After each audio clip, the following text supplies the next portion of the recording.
I now give the floor to the observer of Youth Publications and Socioeconomic Forum, Stakeholder 2.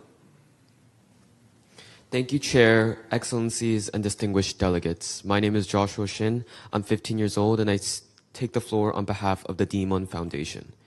For this high-level meeting on global road safety to be properly executed under the 2030 agenda, we have to acknowledge that this whole-of-society approach becomes fundamentally incomplete when children and youth aren't meaningfully included.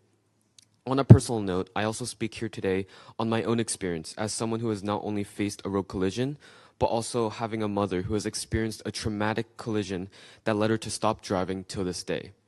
Although she is improving, she is proof that road traffic injuries go far beyond just the site of impact. Having lived my entire life next to the George Washington Bridge, proven to be the busiest bridge in the world, I see how a single crossroad can shape a young person's life. It ultimately determines civic engagement, access to public institutions, and educational opportunities around me.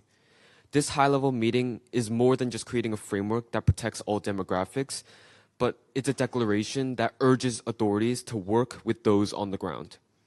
And although many constituents and I who live within the area are quite privileged to have safer roads compared to higher risk zones, we still face disproportionate resource allocations, emotional trauma, tardy reports, and unfortunately, physical harm, proving that global road safety is not only fragmented, but systemically uneven, despite living in such an environment.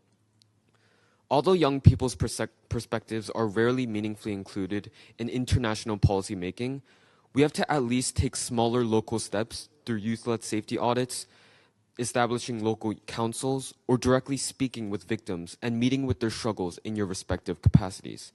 Children and young people are disproportionately affected when public transportation, cleaner roads, and stricter safeguards are treated as privileges instead of basic rights, which stresses the local action requires local resources, making multi-sectoral coordination between local, state, and federal governments an absolute necessity.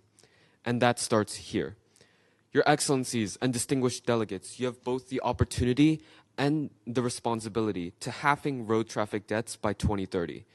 We, children and youth, demand that you not only leave New York with a signed progress declaration, but a framework that explicitly addresses and protects young people worldwide. Our lives depend on the implementations made here today. Thank you. I thank the representatives of Youth Publications and Socioeconomic Forum.